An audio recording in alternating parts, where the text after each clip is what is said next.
Cheryl Estes lay in a foldable lounge chair, wrapped in blankets and surrounded by a sea of mattresses, storm refugees and their dogs. Her husband, Rick, squeezed in beside her, between an animal crate and a trash can. Estes was among thousands of Florida evacuees who streamed into Germain Arena, a sports and concert venue in the state's southwest corner, seeking shelter from Hurricane Irma.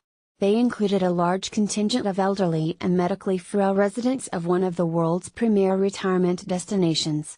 Estes, 60, had been released from the hospital days earlier. Her home health aides had stopped coming by the house because of the impending storm. She struggles to speak and walk following a car accident, dozens of surgeries and a bout with gastroparesis, a stomach condition. The shelter offered hot dogs but no medical care.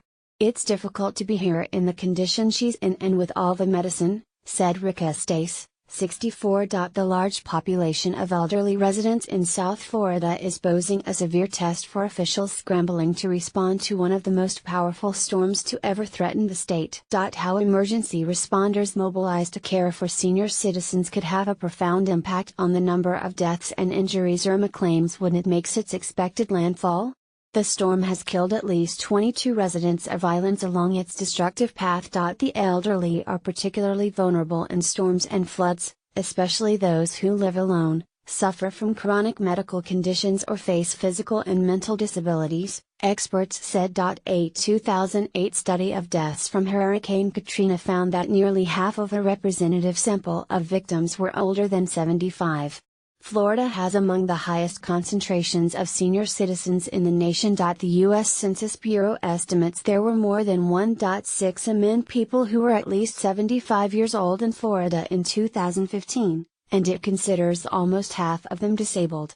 This includes 497,000 people who have trouble walking or climbing stairs, 202,000 people who have trouble bathing or dressing, and 221,000 who have trouble concentrating, remembering things or making decisions. The Estes fled their home in Cape Coral on Saturday after the hurricane tracked west, and state officials warned of storm surges as high as 15 feet along parts of the coast. When Cheryl Estes needed to use the women's bathroom, Rick helped her to the entrance, carefully braced her hand against the wall and waited as she went inside. "She can barely walk," he said. "I went as far as I could."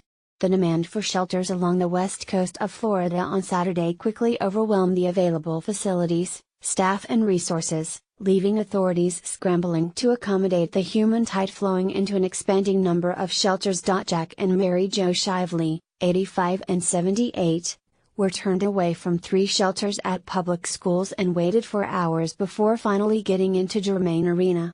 "We've been all over Florida today, seeking shelter," said a clearly exasperated Jack Shively, clutching his shaggy white dog, Chrissy, in the arena's bleachers. The arena had quickly filled, and would close to new evacuees by the end of the day, having already taken in more than 5,000 people. Late Saturday afternoon, it seemed about a third of the people there were senior citizens, many of them in wheelchairs. Though older residents typically need the most help, they are often also the most resistant to leaving their homes and seeking shelter. Jack Shively had at first fiercely resisted leaving his home in a nearby retirement community.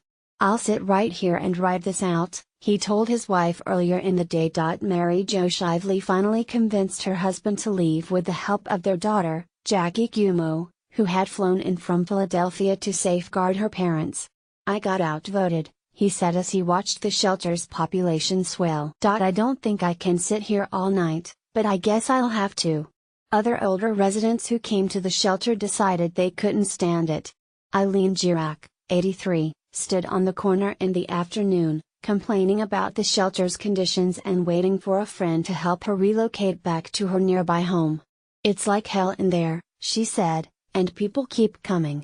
At home, at least I won't go out of my mind sitting up in those bleachers." Eileen Carr, 74, had left her home in Naples with her 17-year-old niece and her dog, Muffy, after her brother convinced her that her ground-level apartment could flood. By Saturday afternoon, Carr was hungry and discouraged. "I had to eat chocolate pudding with my fingers," said Carr. "This is a disaster. I'll never do this again. I'd rather drown." State Police Lieutenant Greg Bueno, a public information officer, arrived at the arena Saturday morning to find only 2 troopers assigned there. He quickly recruited nearly 20 more to help with the lines of people that snaked around the building and the parking lot. By mid-afternoon, the